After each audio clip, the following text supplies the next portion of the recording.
everyone, so welcome back to my channel, and today we're going to be talking all about supplements and which ones I take to help fuel my workout and help with recovery from my workouts. So first we're going to start with my favorite, which is Creatine Monohydrate. Now I like to use the Nutricost one and the Optimum nutrition one, so these two. Now they're both the same, they're both creatine monohydrate, so I guess it's your preference brand wise, but they're both going to do the same thing. So creatine is a compound naturally found in your muscle to help produce energy for high intensity workouts, so explosive activities like sprinting or heavy lifting. Creatine is going to improve your performance with this almost 100%. Okay, I don't think 100%, but it's going to increase it a lot.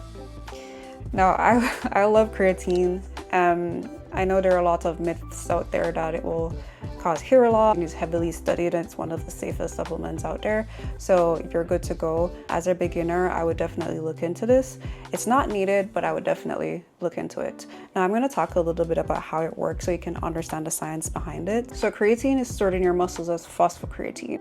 Now, phosphocreatine is what your body uses to generate ATP, that's adenosine triphosphate.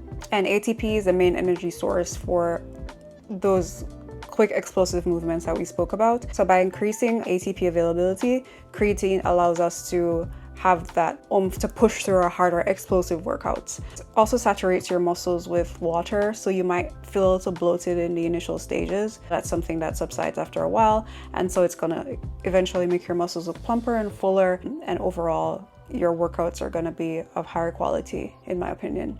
You should take 5 grams daily, so you can add that to your tea in the mornings if you wish, or your protein shake after your workouts, or maybe just water, but just ensure that you take this daily.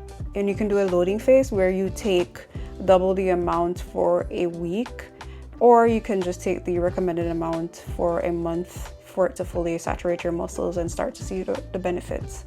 Now next on the list is branched chain amino acids, and I use the Nutricost one in this as well. It's a watermelon flavor, which is really nice. It tastes like juice. So if you're like a super fan of juice and you cannot tolerate things that don't taste good, this would be nice. I personally don't mind. I mostly drink water, but yeah, just putting that out there. Now, branched chain amino acids are also something that's recommended. You don't have to take it again, but I would recommend it, especially if you want to kind of boost muscle recovery after your workouts. Now, these are essential amino acids and they're not produced naturally by your body, which means that you need an outside source in order to get them. Now, you can get them as a standalone product like this supplement that I showed you here, or you can get it mixed in your protein powder. There are some protein powders that do have them in there, like the Dymatize one I have here. Bear that in mind. Now, the BCAAs, they're leucine, isoleucine, and valine. And I'm going to talk about each of them. So let's start with leucine. So leucine stimulates muscle protein synthesis. So this is a process where your body repairs and actually builds the muscle. So when you go through your heavy workouts and your body produces those tiny tears in your muscles, this is going to help with the repair process for that. And then we have isoleucine. This helps with energy and muscle repair as well. And valine helps supports muscle endurance and prevents your brain from absorbing tryptophan. And that's what causes that fatigue, tired feeling. So yeah, I recommend. 10 out of 10.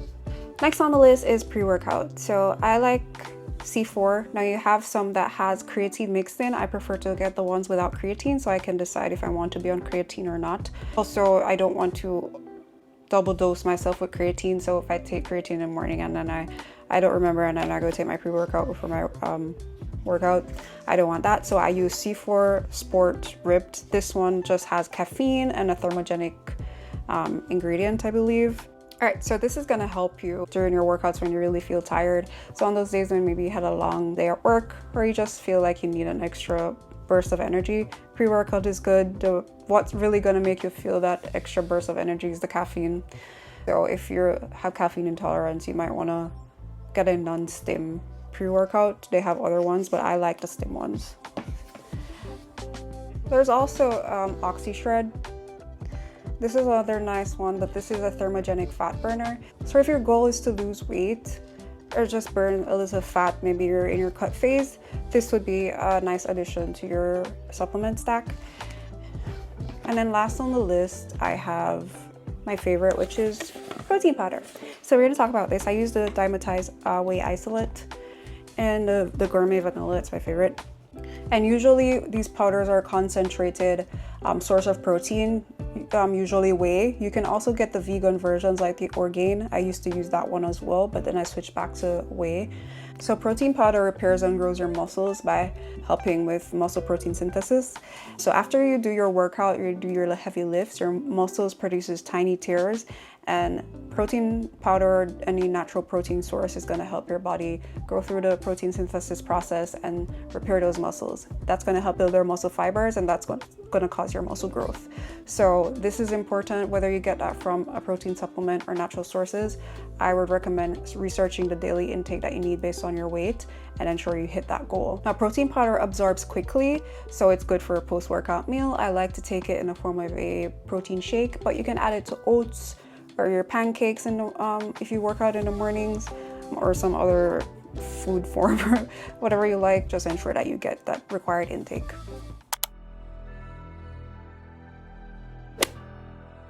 Okay, so first up for today's workout, we've got barbell squats. So this is a compound move, so it's gonna target your quads, glutes, hamstrings, and core all at once. And this exercise, I would say, is essential for building strength and developing your lower body muscles, so it's a good one to practice. It can be a bit tricky and take some getting used to, so I would say practice these weekly. So some form tips for this is to set the bar at shoulder height and position it comfortably across your upper back. Make sure your feet are shoulder width apart.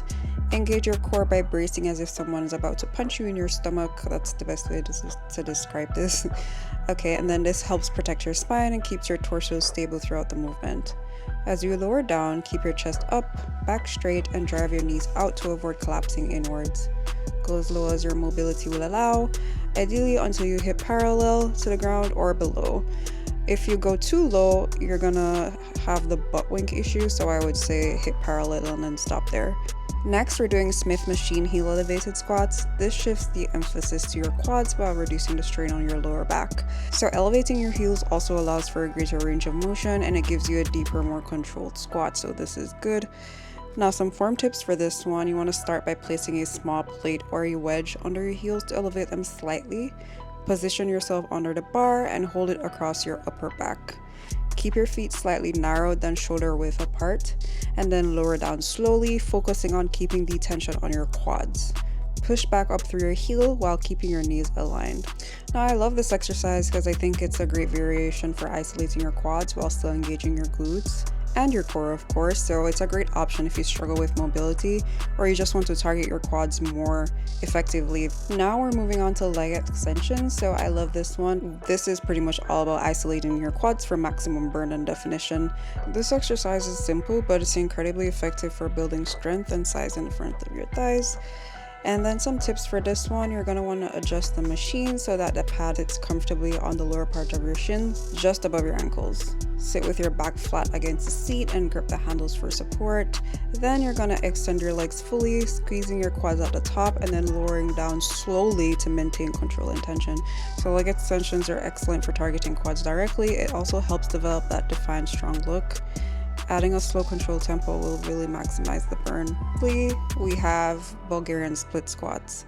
So this is one of the best unilateral exercises for building single leg strength and stability. Now, a lot of people don't like this exercise because it's incredibly difficult as well. And then this move, I would say, primarily targets your quads and glutes depending on your position. So if you want a more glute focused target, you're going to lean forward. And then if you want to target the quads, you're going to do an upright stance.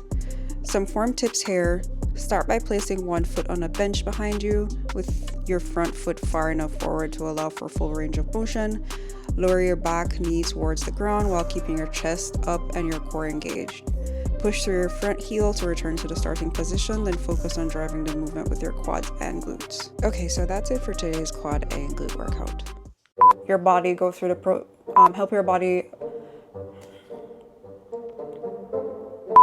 And this is really gonna help your body stimulate muscle protein synthesis. Oh my god.